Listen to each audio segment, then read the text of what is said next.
everyone, and welcome to Let's Talk Real Estate. And this is our monthly meetup where we get together and talk about, answer the question of how do we use real estate as a wealth building tool. I am your host, Dexter B. Jenkins. New lips tonight.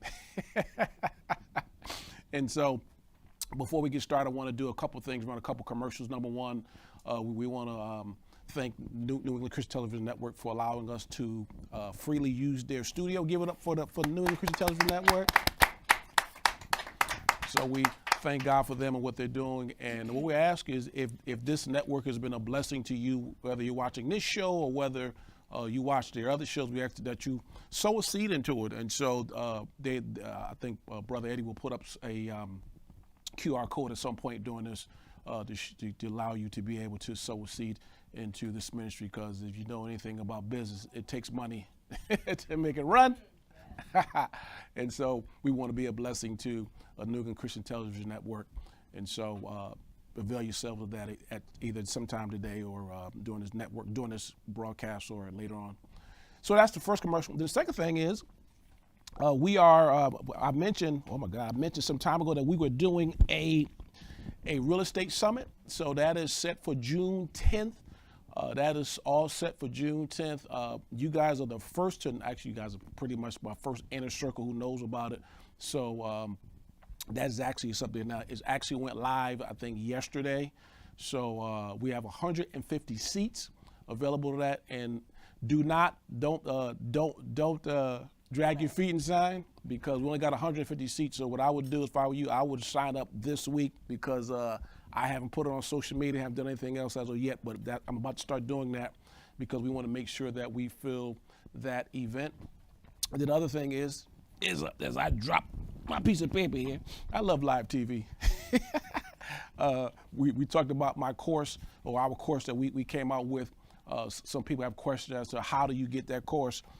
There is a QR code on this card. If you have it, just put your phone over that, and that will take you exactly to where you would need to be in order to be able to order. It's a 3-ebook download, and then there is actually 3 ebooks, and then there's one video. And actually that video I love because it talks about exactly what we use to run our business. So it is a valuable course for you to partake of. All right, so that's all my commercials. So talked about New England Christian Television Network. Talked about the conference coming up June 10th. I'm really excited about that. And then we always talk about our course, because we want to give you guys resources in order to help you to build your business. Now, without further ado, as you guys know, every month we bring a trusted, valuable real estate professional to the table. And so tonight is no different. Now, I know this woman a little bit different than I know the other the other professionals. As you guys know, this is my wife, Kendra. And so everybody here know, but I'm talking to you guys out there. Kendra Jenkins is my partner in business, my partner in life. We've been married 26 years in a couple months, June 7th. We've been together 30 plus years, have 3 children, 1 grandson and all that. So basically we're doing life together. But besides that, Kendra is very talented in the area of design.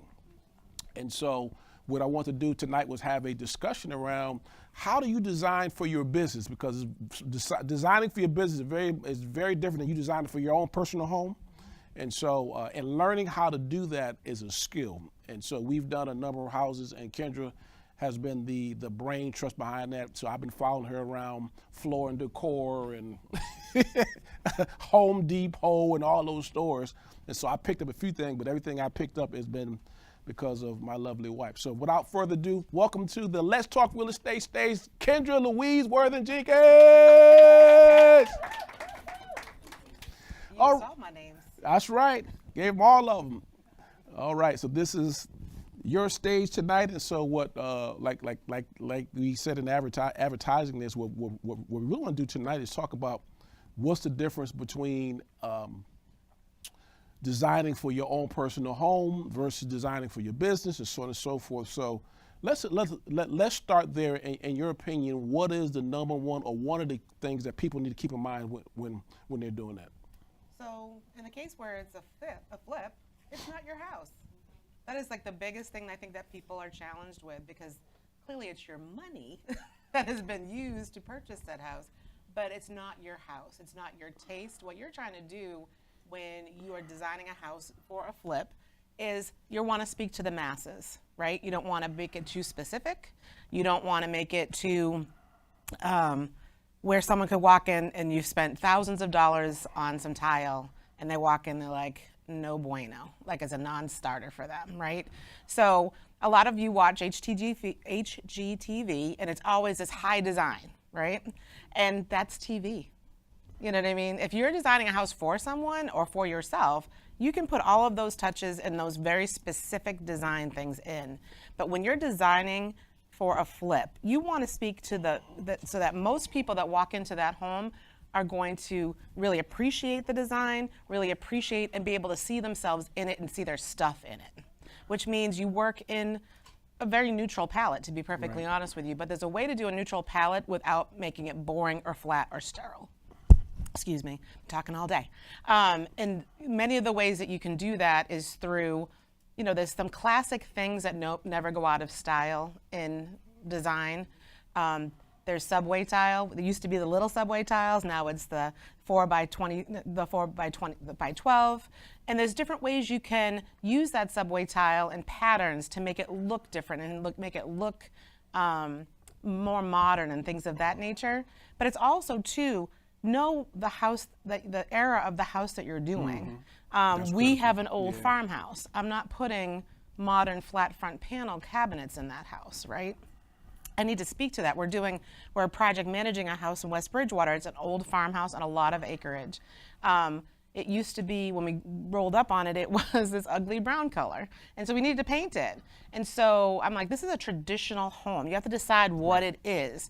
When you walk into this home, it's a very traditional home. So I, went to, paint as your friend in design. It's one of the cheapest ways to make a giant impact. And so I tend to like to do saturated palettes on the outside of a house. If you have been to my house, it's a giant red house. It's not a little red, it's red.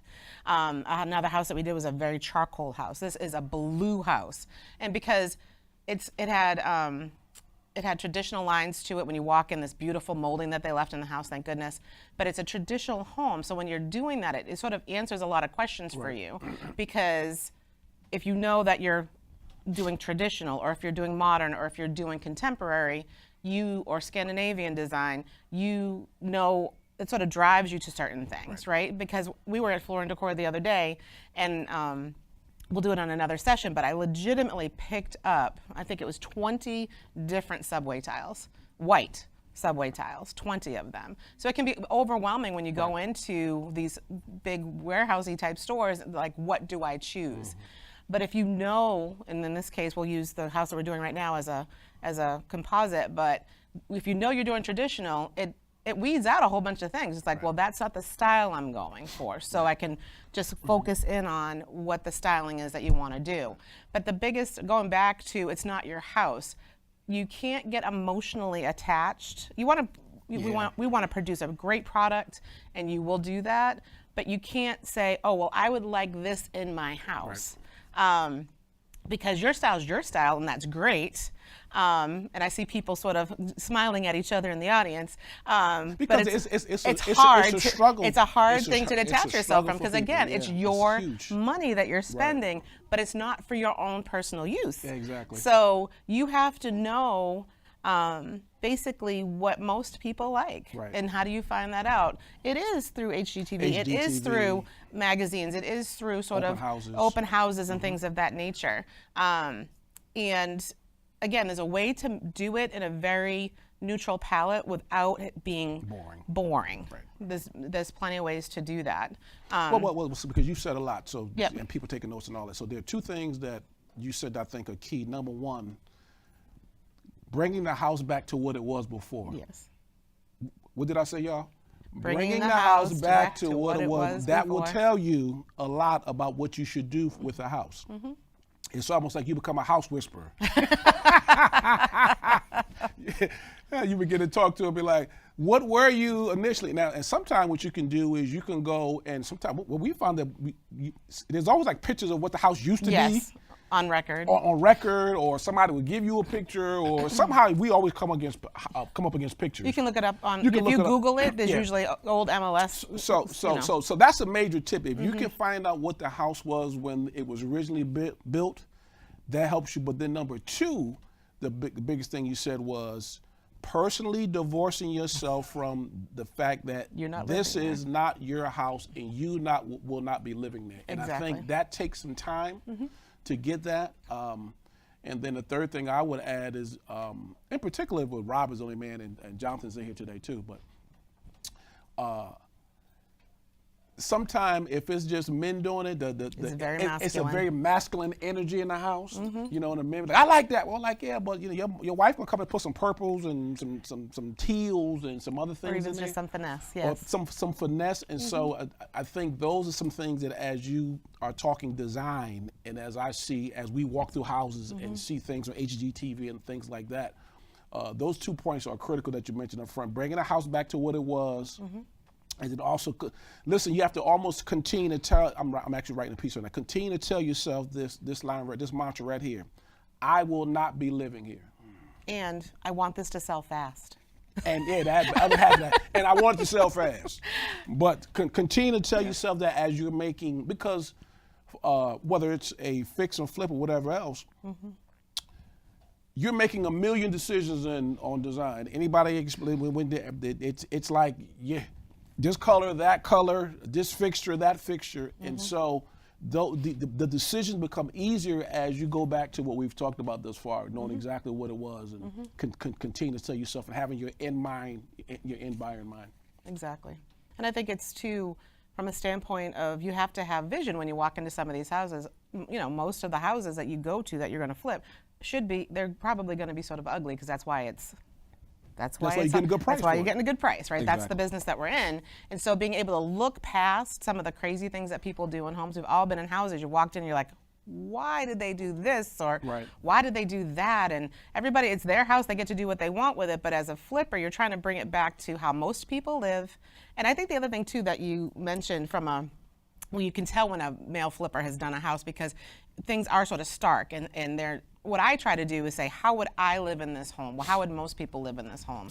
Functionally, what makes sense? And to be able to look past some of the things that have been done to the house.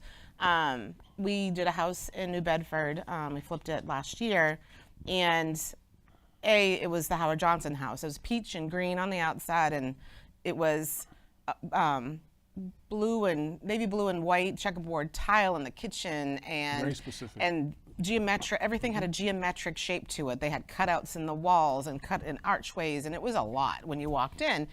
And you have to look back past that to say, what would I do with that? Like, this functionally doesn't make sense. I'm walking through two little doorways between the kitchen and the dining room.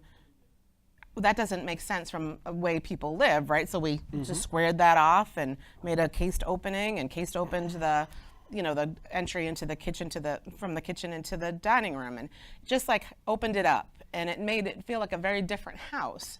And it's just one of those things where that was also a very traditional house, but someone had put some really funky things in there. But tell them why he did that. So we found out later, and Eddie can show a picture of it when he has time, of the before and the after on the outside. But this gentleman who owned the house before we did, he was from Cape Verde, and that was the colors of his house in Cape Verde. Right. So that totally translates. So you can see it was peach and green, and then we painted it charcoal gray and I wanted the door to pop on the outside, so that when people were scrolling through MLS, that they would be like, "Ooh, look at that yellow door." So people actually, when we painted the house, we went for a visit, and they were like thanking us for painting the house.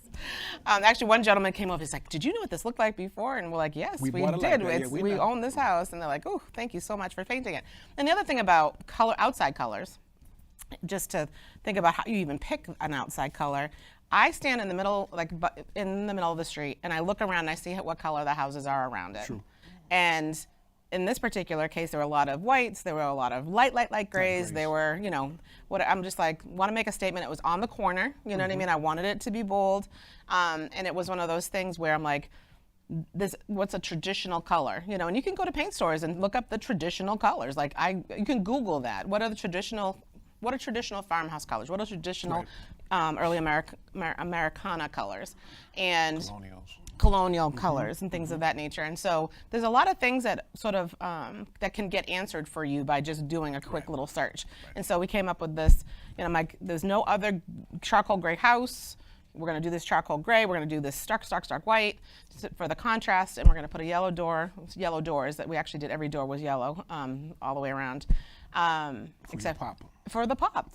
And it worked. We sold it the first weekend we put it on the market. So. And I think one of the things that's critical is, as Kendra was talking about, the community that you're in. We painted that house, but we could have sided. We looked at siding it versus painting it, and really, this is one of the questions we'll look at later on, but you have to get a sense of what community you're going to be in. New Bedford is a very working class, siding. Some houses are painted, but for the most part, a lot of houses are sided. For sure.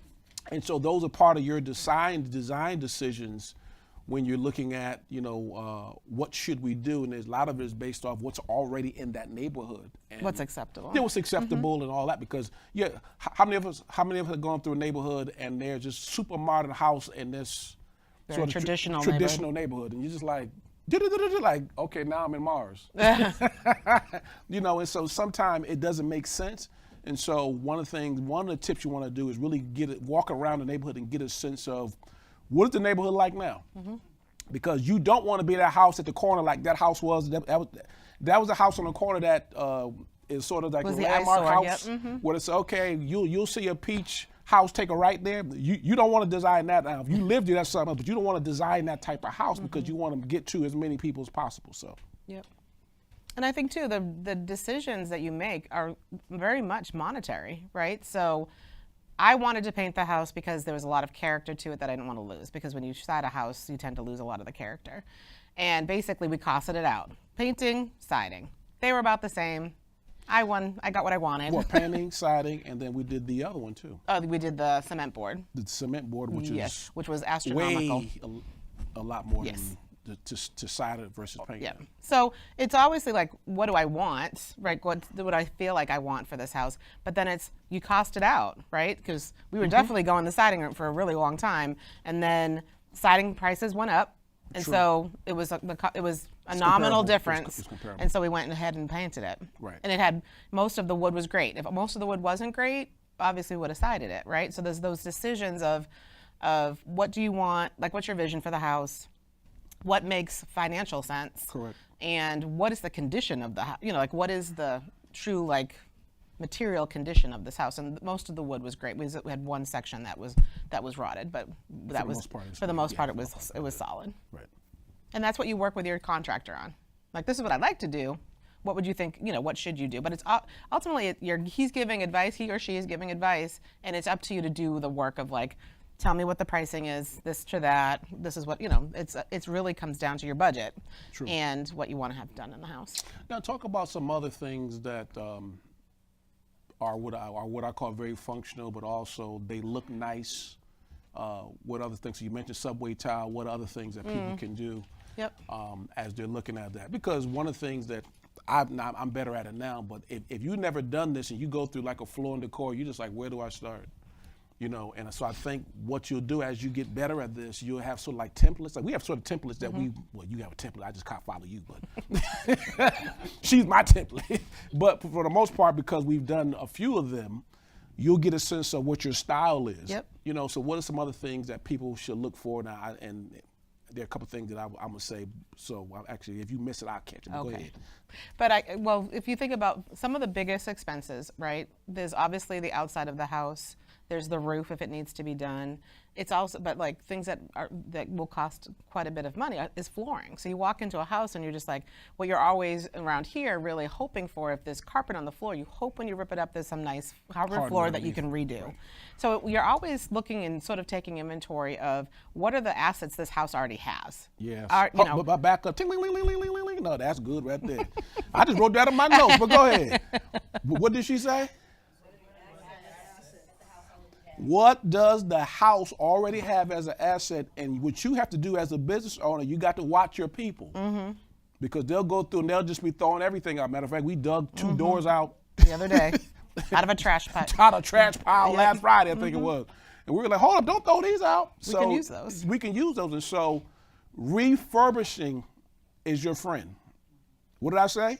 Refurbishing is your friend. So you want to look at, I mean, 'cause some things, like old doors, like those 4-pane doors and things Hardwood of that nature, doors, hardwood floors, they can't even find them anymore. Yep. You know, Or it's very cost prohibitive. Yeah, or they're very cost prohibitive. And so you want to make sure that as much as you can, because your people, they're not thinking like you. They're not thinking business. You're thinking business. And what I want to do is I want to save as much as I can. I want to refurbish what I can, because I can, or maybe a door that was in the basement we can pull up and use it in the bedroom, which we've done in times past. You know, and so be thinking like that. So go ahead. Yeah, so when you walk in, you know, if there's carpet, and honestly, when we do go to open houses, you know, you'll see other people have done it. They go to a corner and they pull it back just a little bit and say, "Is there hardwood floor under there?" Because like, yes. Because if there is, you're like, "That's great." And then if there's not, you know that you're going to have to either recarpet or do something there, depending on your budget. In the house that we're doing right now, there's beautiful molding, which they saved, which is awesome. They have pocket doors, it's really great. But they ripped out all the flooring in the kitchen and in the bathroom and in all of the other bedrooms. Like, they kept it in the living room and the dining room. They ripped everything else out. So we're gonna keep that, right? And then we get to run beautiful tile, right? All the way through the kitchen, all the way through the bathroom, the back hallway, and then we're gonna carpet the bedrooms, because carpeting is the cheapest thing for flooring, bottom line. And there are 2 camps on carpeting. Me personally, from my house, I would not do it, but this is not my house. So from a budgetary perspective, and a lot of people like carpet in their bedrooms, we are putting carpet into the bedrooms here at this house.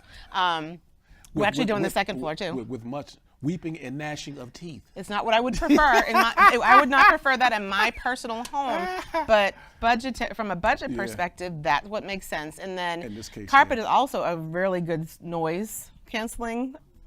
So we're putting it upstairs also because there's going to be a bedroom up there. There's going to be people walking around, so it'll help with the noise canceling there too. So again, a decision that, you know, this is not my house. And this is really not my house because we don't own it. We're just project managing it, and it's not our money. But, you know, based on the budget, you know, would it have been lovely to run hardwood floors all through it? And would people have walked in and be like, "Oh my goodness, there's hardwood floors everywhere"? Absolutely. They will be super happy with the hardwood floor that's there. They'll be super happy with the tile choice that we make to put in the kitchen. And what we tend to do is make a commitment. You don't have to have 15,000 different floors in your house. If you're going to put it, like we have, the kitchen is a central place in the house, we will have that same tile that runs through the kitchen, the bathroom, the back hallway. It gives you consistency. What happens was sometimes where you see, like, your eye is floating all over the place because it's like, oh, there's this there and this there. You're trying to keep things that calm houses tend to have less things. When you walk into a house and it's calm, it's because everything sort of flows together. There's not too much to, you know, your eye to dart around on. And it actually is less money to do that also, because the more tile choices or flooring choices or whatever any choices, because the tilers have to cut things, and if you are doing this tile here and this tile there and this, you actually spend more money because they have to cut things up. This way they can use that same offcut in another spot that they're doing in the bathroom. So I just like that consistency. We had done a house in Brockton, and from the front door all the way back through the hallway, kitchen, all of it through, we did the same tile. And big tile too. It was huge. It was 24 by 24. And the reason why I did that is our budget was super tight there, and the bigger your tile, the less labor. Right. So when you're pricing tiling out, you ask your contractor, how much tile do I need, and you know. How much you going to charge me to put it in? Right, exactly. So it's the materials and it's the labor. But if you come with a bigger tile, it's less labor because they're covering more square footage with less work. So like that. Yeah. So the smaller the tile, the more money. The bigger the tile, the less money. But again, that house I chose, it was a 24 by 24 format tile is sort of modern. This was not a modern house, but I did it in this gray that looked sort of like marble, and so it looked traditional, Right. even though it was more of a sort of a modern. And to think about that, we had to go do that because originally when we first were going to do it, we were going to keep it, but somehow during the rehab, There was marble in the front hallway, and somebody took it up. Yep. It got cracked somehow that they ended up taking it up, and then so we had to make another decision. So Yep.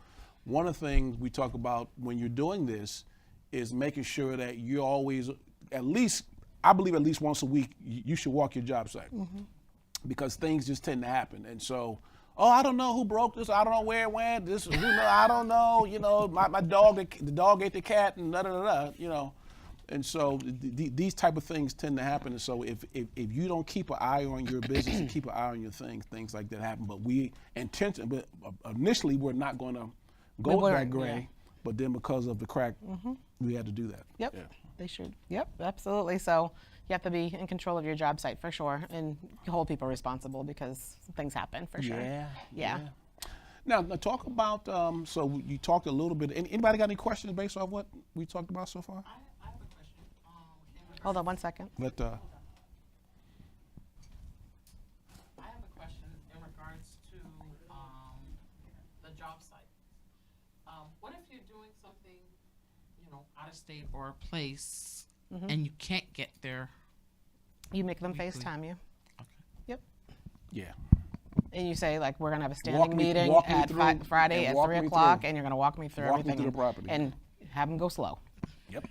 That's what you do. Because they'll be like, if they're zipping around, they're trying Nah. not to so much show you what's going on. Nope. And also, too, if you are have a Pictures. partner in real estate there, right? Boots on ground. Ask them if they can go by and check it out for you. Getting, one of the things you're further away in Atlanta, obviously, but for us in New Bedford, it's not down the street. So we have been blessed that we've had people boots on the grounds where we could have someone walk by, or even our friend Scott, he would go by unannounced and take pictures and say, hey, this is what's going on at the house today. You know what I mean? Did you know this was going on? Exactly. Yeah. So it's great to just make, get partnerships where Yeah, people can go there exactly. live. But at the bare minimum, just to make sure that they know that you're going to call, that there will be a FaceTime call, and they will walk you through everything Weekly. that's done weekly. Weekly. Yeah. And that will, and I would say, especially in that case, because you can't get there, the way you pay them is super important. Meaning, like when we deal with contractors up here, it's usually they get paid a third, and a third of the total job. I would say that even more importantly for you, when you're doing super long distance, is that you're not paying them too much. And, it might be, as opposed to a third, it might be a fourth, they need to know that you will withhold funds if you're not happy with what's happening. Right. And I think the other thing too, which is interesting in this dynamic, is you want a great partner from a general contractor, plumbing, electrical, whatever, but you need to upfront establish that you're the one in charge. Like that, this is your money, this is your job, and this is the way it's going to go. Right. When someone's trying to dictate to you what they want to do with your money, it's not okay. No. You know what I mean? And I think that I have the benefit of my big tall husband standing next to me at most of these meetings, because I have had situations where they didn't know who I was, or maybe they did. And they were like, yeah, and then he walked in and he's like, oh, and I'm just like, no. Like, you're gonna have to listen to me too. Whatever she said. It's like establishing we want great working relationships, and we don't want it to be contentious, and we've been very fortunate. But it's one of those things where you have to be able to say, oh no, that's not what we're doing. We just had a situation where we had to have some plans drawn up at the house we're project managing, and we met the architect out there, and he was like, oh, we could do this. And I'm like, oh, no. We're way far down on this. This is what we're doing. Just please draw that out, right? And where if maybe I was, further. If you were willy-nilly, he would have changed the whole floor. And we would have spent way more money. That would have been a whole nother, more money and more time. Yeah, because time is everything in this business, correct? Yep. And so you want to get things done, obviously, as fast as possible, so whether you flipping it or renting it out. And so, part of what Kendra's talking about is making sure that recognize you're the boss. Say that. I'm the boss. So you're telling them what to do. Now, it's good to have a contractor who sort of works with you. It can give you suggestions. Right. And say this is what would look good and things. So that's good. Yep. But the final decision really boils down to you. And so a lot of times what I find, and particularly when you're new starting out, people let the contractor dictate what they do. And it's like, no, we're not doing that. This is because sometimes if they're lazy, no, I'm not saying all of them, but some of them, if they don't want to do the work, they'll come up with some half behind solution. And just like, well, that's not the best way to do this. And based off what I'm trying to do, you may have to push them. Yep. You know what I mean? Or they like to do something a certain way. True. So do your own research. So for instance, we were not going to put hardwood floors in one of our projects because someone's like, oh, there's so much money. There's no way you can afford that. Yeah. And then we went and researched it. We went to, not Florida, we went to LL Flooring and found a price that we liked. Yep. And we were able to put hardwood floors in. So do your own, like, they talk like it's true, obviously, but like do your own homework. Trust and verify. Yes. Is what I believe. So that's what you want to do. And then also, if you have a question, because we know a lot of people call us about, hey, they're saying there's $200 windows. What are you finding? Because of this network and other networks I'm a part of, we can get pretty good prices, things of that nature. And so, don't be afraid to say my contractor says is this, to say, you know what, let me go and see if I could do some research and get something cheaper because cheaper not always the best. Correct. Sometimes it is, sometimes it isn't. But my bottom line, what you're saying is don't take their word as a gospel. Do your own research. Do your own research, yep. Yeah. Because we definitely want to put hardwood floors in based off what yep. he was saying. And then when we went and looked at it on our own, it was much cheaper than we thought it was going to be. Yep. And that was actually one of the things that sold the house. It was. Because we put hardwood floors in. Yep. So it worked out. It did work out. Yeah. Yeah, because that house actually, we thought we could save the hardwood floors, but they had done so many crazy things to them. They were all different layers. And that's the other thing too. You can go in with a plan. You're going to go in with a plan, right? This is what I think I'm going to do. But then you have to roll with the punches, which I think a lot of people have a hard time with, right? It's just like, I thought this is what we were doing, and now it's changed because different decisions have to be made, right? So for instance, on that particular house, because we were doing the electrical over, the city is trying to get rid of all of the telephone pole or all the poles in the neighborhoods. It was all the electrical wires off the poles. Yeah, so basically we were getting electrical, but it was like attached to the other people's house, which is no bueno. Bootleg back in the day thing that was good back then. That's not good. But they now. made us dig a trench to a new supply, which was way more like we didn't have that in the budget. There was that was not on our radar. Like what you guys had to do. Yeah. Yeah, and so you have to just be ready for different things that will happen, because we definitely had not budgeted for the hardwood floors we had to eventually put in because we had hardwood floors, but because they were so damaged, they put so many nails on them. They had put plywood over them, and it was just we could not salvage them. Yeah. So we had to make a different decision, right? That's when you look at your budget again. It's just like, all right, you research what the best option for you is, and then you figure out what to do from there. But it's one of those things where you just have to continue to roll with the punches. And I think that is one of the, I think a lot of people struggle with that or get disappointed, right? And sort of squirrel around the fact that what was supposed to happen is no longer happening, but you have to make a quick decision because the contractor's looking at you like, I've got guys coming tomorrow, what do you want to do? Yeah, you got to pivot quickly. Or you might have picked out a tile and you go buy it and they don't have enough square footage. Well, you better go pick out another one. You know what I mean? It's like, this is how much I need.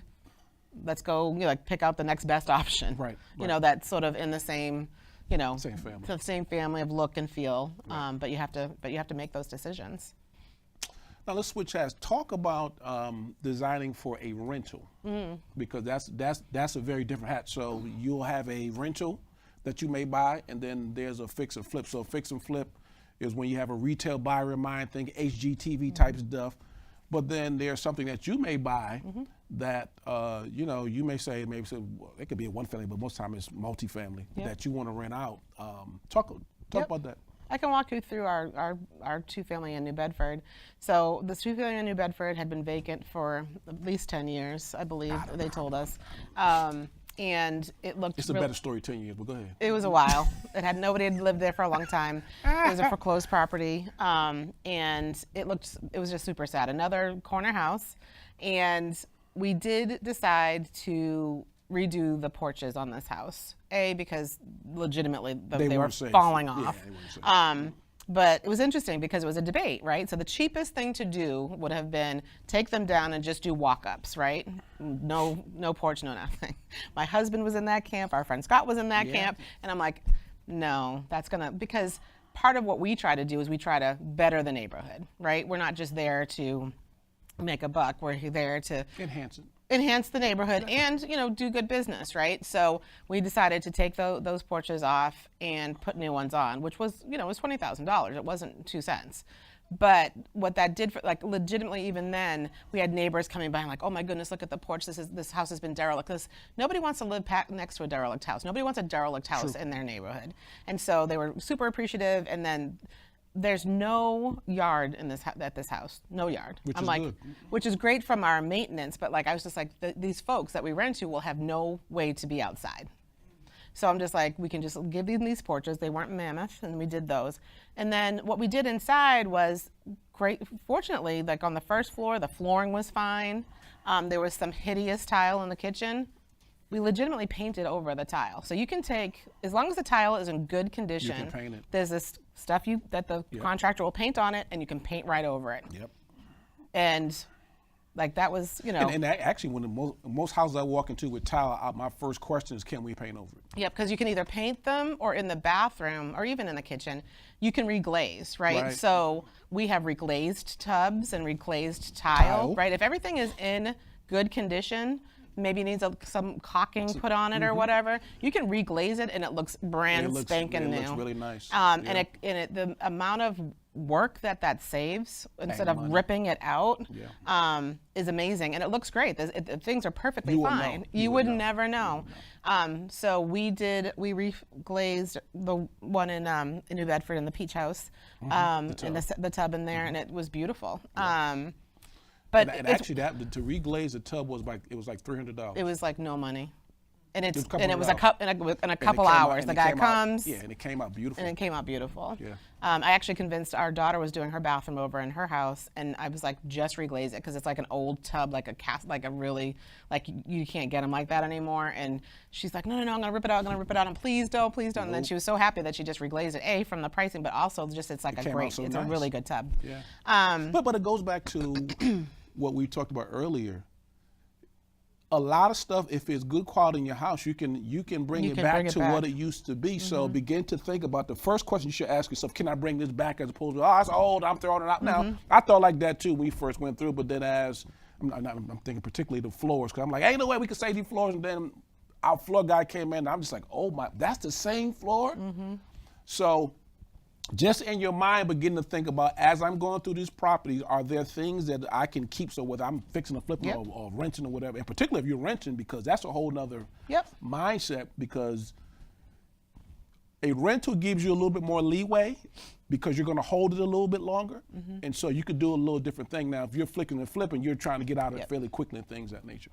Yeah, because so we painted the tile in that kitchen, and we kept the cabinets that were there. Sure did. We did not even paint them. We just took fixtures. We just took the old countertop off, put new countertop on, and we put new fixtures in, like legitimately. So for me, from a rental perspective, you want to make it very comfortable, right? But you don't want to overdo it so that if someone trashes your apartment, that you are super sad about it. The way I think about it, or the way I try to make myself feel about it, is that, am I going to be okay if this gets destroyed? Because it'll happen. It might happen. I'm not, it's going to happen either through wear and tear, or someone's going to be diligent. But that's the bottom line. And that's why your releases are so important on your rentals. That yes, there's a security deposit, but in your lease it has to say if you do damage above and beyond, you are still liable for that, right? So it's one of those things where when you put those safety guards in, it's just like, most people are like, oh my goodness, I don't want to lose anything. But as long as your lease has the safety guards in it to make that okay, then you know that you're not going to be left short, right? Because you have legal documentation to help you out with that. Right. But back to design from that house, there was this really odd open space in that house, and obviously the more bedrooms you have, the more money you make. You can charge. And we actually created another bedroom on that floor. So we turned it from a 2-1 into a 3-1. Yeah, exactly. And and it was really good. Like, because it was the weirdest. It was like there was two dining rooms, and I'm like, why is there two dining rooms? Yeah, like the other thing in New Bedford, which is interesting, is every house you go, not every house, but a lot of the houses in a certain era have a chimney in the middle of the living room. And it's because they have and you'll go into some of the houses and they still have the heating unit that used to hook into it. So that's standard in New Bedford. Standard. And bidets. So and bidets also standard. Wasn't prepared for that. But so, in a perfect world, those chimneys wouldn't be there, but everybody in New Bedford's used to it, right? For me, I'm just like, oh, this is so weird. What is it doing? Do we take it down? But there's no need to take it down. That's like, it's knowing the area that you're in. That's regular. And the same thing with, if we walk into a house that has one of those big giant heaters, if it's still working, you leave it, right? Yeah. When you're flipping or renting, you're trying to not spend too much money, right? So it's one of those things, like, what's acceptable there? Bidets are acceptable in New Bedford. Though we took 2 out. We did take 2 out. I'm not gonna lie. We took them out because we were redoing the bathrooms. But if we weren't redoing the bathrooms, we may have left them. We might have left them there. Yeah. In our rental, we painted, we cleaned up the tiles in the bathrooms, but we didn't. That's all we did. We did take a bidet out, but it made room for a closet too, so that made more sense. But I do think when you're looking at a rental, your mindset is totally different. 100%. 100% different, and you're thinking, and now I find most people struggle at when they're trying to do it for a rental. They're thinking, oh, am I going to be a slumlord and da-da-da? And it's like, no, I'm thinking clean, safe, and durable. Yeah. And those are my 3 words. So is this place clean, meaning would I live here? Yep. Is it clean enough for me to live here? Yes. Is it safe? Yes, because we put in fire alarms and we did all that type of stuff to make sure the house is safe. And is the stuff that we are putting in it, is it going to be durable? Meaning, is it going to last? Is it going to last? If a Ray come in here and tear something up, is it going to stand the test of time?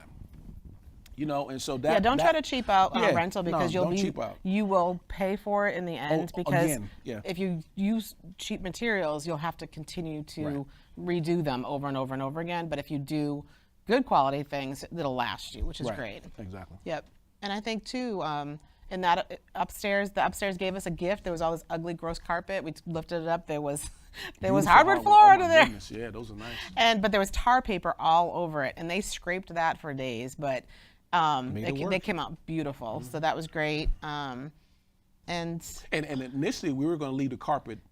We were going to try to clean it. We were going to clean the carpet, and then the guy said, "Oh, you got nice hardwoods underneath here." So we ripped them up. And so when I go into a house and I see carpet, I'm thinking, to your point earlier, you're thinking what's underneath. Yep. And if you got nice stuff underneath.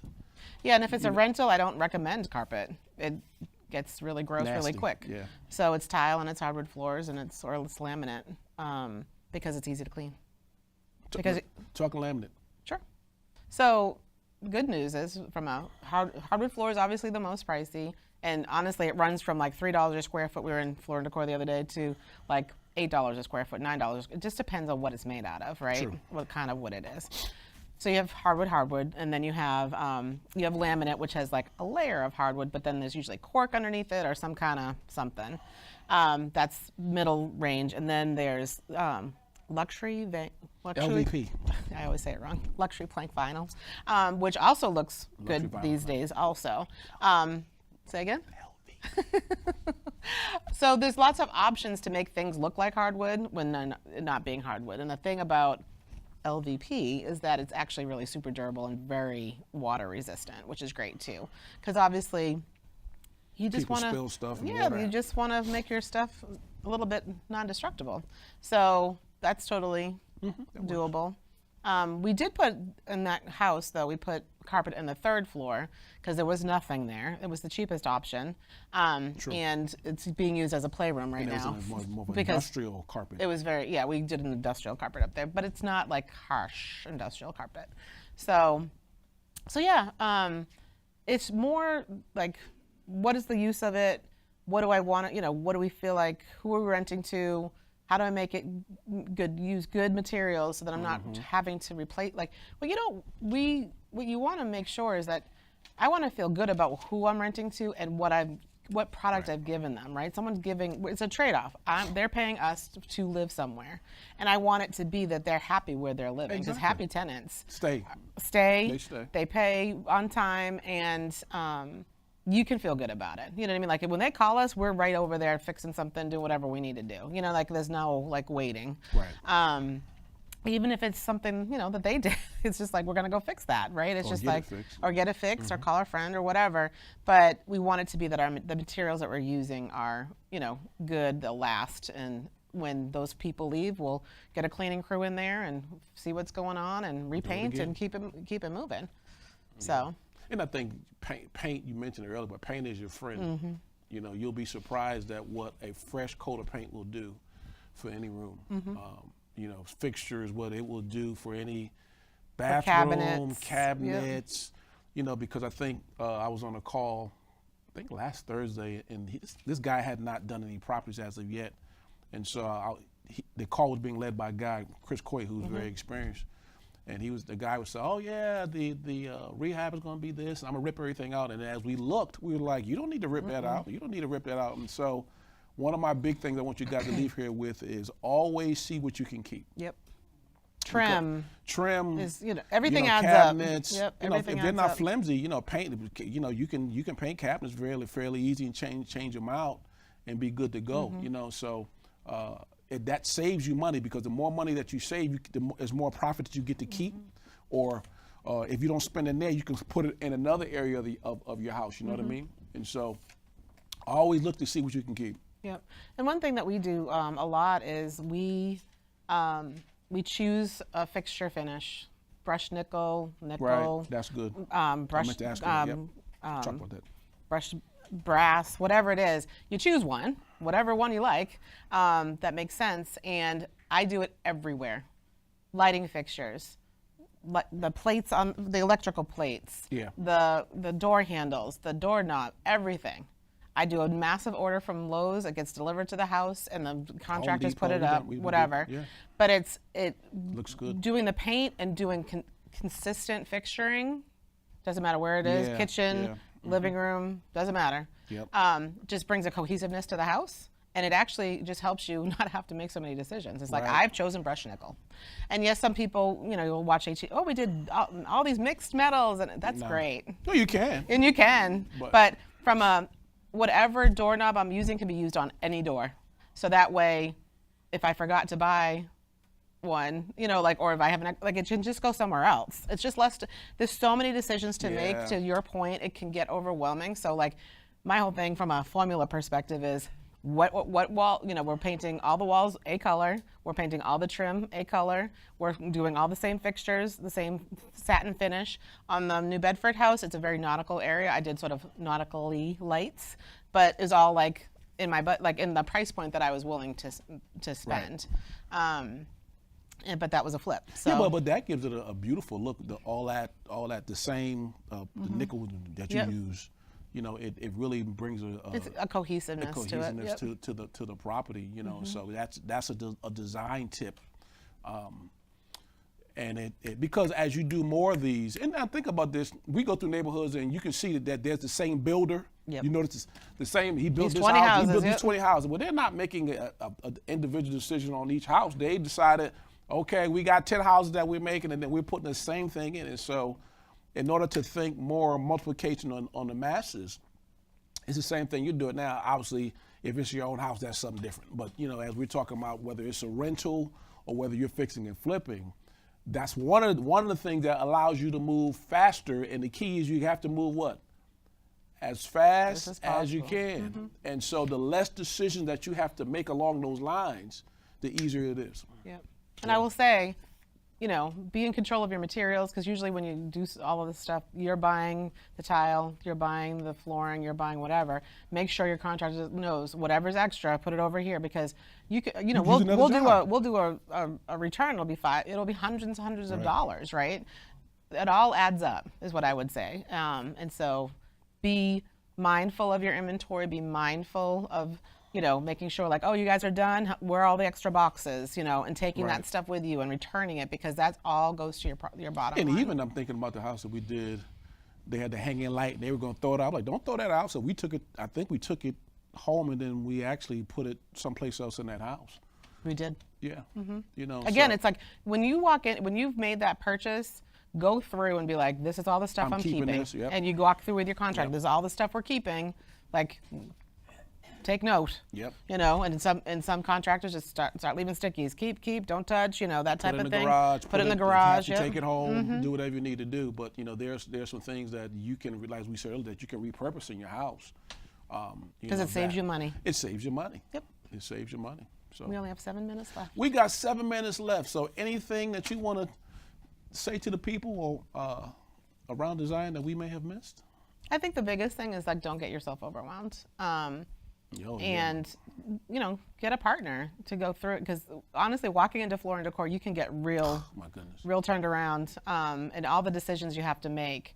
But I think if you hold true to what the house was intended, is it a traditional house? Is it a contemporary house? Is it a farmhouse? And if you stick with that, it makes the decisions really a lot easier. Yeah, a lot easier. A lot easier. And I think that, as we've talked, I think that's the biggest thing, bringing a house back to what it was. Yep. And remembering you're not living there. Yeah, and remember you're not living there. If you guys walk away with those 2 tips, you will nail it. And then also, if you buy enough stuff from some of these stores, they have free design services Yep. and things of that nature, who will sit down with. Like, we had a lady in Florida Decor the other day. She wanted to sit down with us, but we were already set. So maybe you make an appointment and say, hey, look, I'm just doing this for the first time or the second time, or maybe you want to expand your borders a little bit, and so have somebody else sort of pick your brain. You can pick their brain a little bit around. And if that you use is them, also just helpful. make sure they know your budget. So, Yep. questions? Any more questions out there? Comments?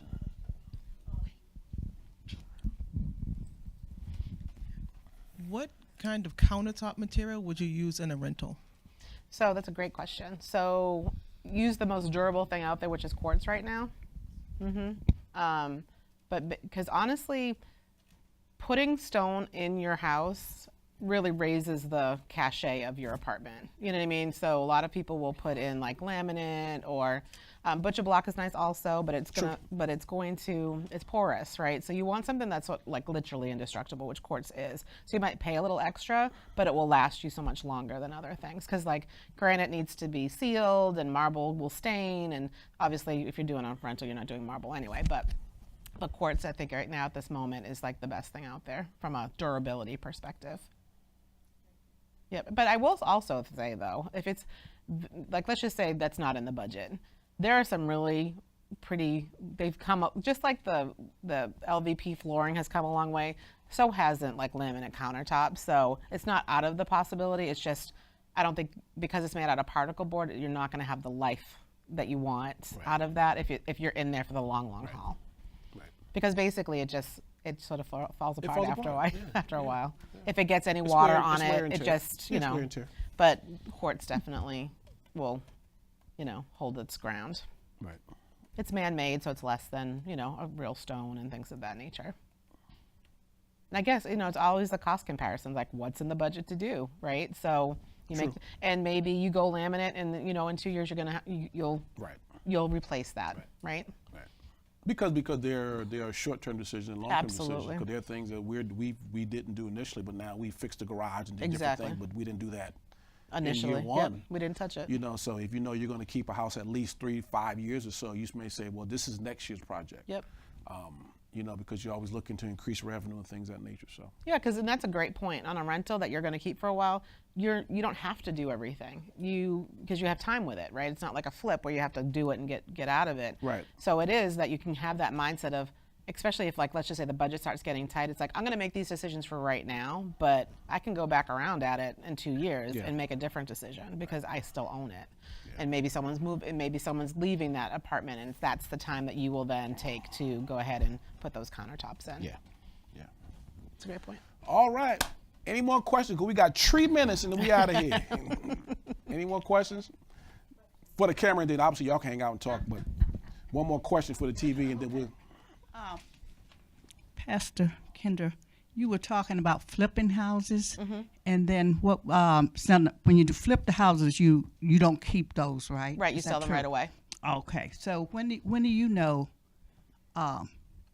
When to flip and when to hold? Uh-huh. Excellent Great question. Excellent question. We just had that. We had this class this week. So I think it's your mindset of what you want to do with it. And so usually for us, you're making so much more money on a multi to keep as an investment property to rent, right? So when we ran across this 2-family, like we're keeping this Right. for 2 reasons. A, it was a great deal, but also we know that the value of that house is going to increase because the train's going down to New Bedford, plus it's just raising in general, New Bedford. So we knew we were going to keep that. From a flip perspective, we definitely usually flip singles. You know what I mean? True. You're going in, you're making it look, really nice, and you're flipping it and trying to make that profit. Yeah. So, but let's just say that's the beauty of real estate, though. Let's just say that house didn't sell. We could go rent that house. You know what I mean? You can do it as a short-term rental. You can do it as a long-term rental. You can do college students. So just because, again, it's that whole thing, like this is a business. So in business, if your first thing that you wanted to happen doesn't happen, you need to know what your second and third options are. So it really is deal by deal. You're hoping, obviously, on a flip that you bought it right, you rehab it in a good amount of time, then sell it at a good profit. That's the whole name of the game. Right. But if let's just say it doesn't go that way, you can always just rent it. You know what I mean? There's other ways to make it work for you. Always have multiple exit strategies. Mm-hmm. Never Excellent just have question. one. Yeah. Always have multiple exit strategies or ways to monetize the property. Because we're working with someone now. Initially, she thought she was going to keep it, and now we're probably leaning towards Selling it. flipping it. Yep. But the key thing is she bought it right. That's the most important thing. If you buy the property right, you got different options as to what you can do. And I think that's a really good point too. Like in the New Bedford house, we didn't do the garage, but we just did it. We painted it and refurbished it, and now we can rent that. So when you have investment property, you need to monetize every single Everything you can. So interestingly enough, on that house, there's a third floor. Yep, there's a third floor, and when the tenants move out, we will probably put the sprinklers in and make it a 3-family. That's the long road. So, yeah, we'll see. Great question, Mother. Give it up, guys. Great class. And as always, if you guys are watching on TV, so you can, our email should be up there fairly soon. Let's talk real estate, re12@gmail.com. Got any questions real estate related? Send us an email on that. We'll be back next month. I don't know exactly what we're going to do. We did do our commercial already talking about our summit? June 10th. Our June 10th real estate summit, that's live, so you want to make sure you sign up for that. I only have 150 seats, and when it's over, it's over. So I want you on the outside looking in. Actually, I forgot to show the shirt. I know I had this shirt. This is the shirt that we're going to give y'all. We're actually going to feed you breakfast and lunch, and then we're going to give you a nice shirt. This shirt talk real estate, wealth We creators. have great people coming. So we got good people coming, and so you want to make sure that you are part of that event. All right. Until next time, see you guys next month. Be blessed. Have a good night. Bye-bye.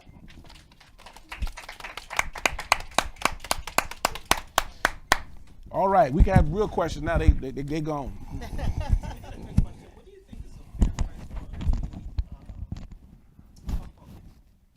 It depends. It's by, so it's a couple things. So they.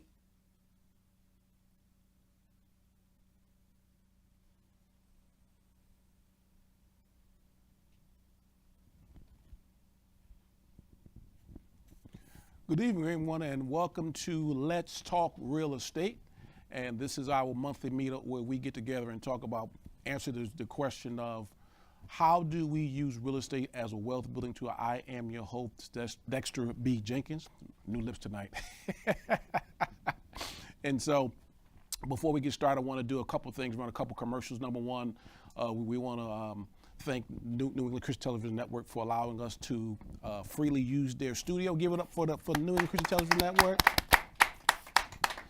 So we thank God for them and what they're doing. And what we ask is if this network has been a blessing to you, whether you're watching this show or whether you watch their other shows, we ask that you sow a seed into it. And so I think Brother Eddie will put up a QR code at some point during this to allow you to be able to sow a seed into this ministry, because if you know anything about business, it takes money to make it run.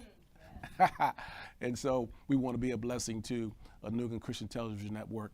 And so avail yourself of that at either sometime today or during this broadcast or later on.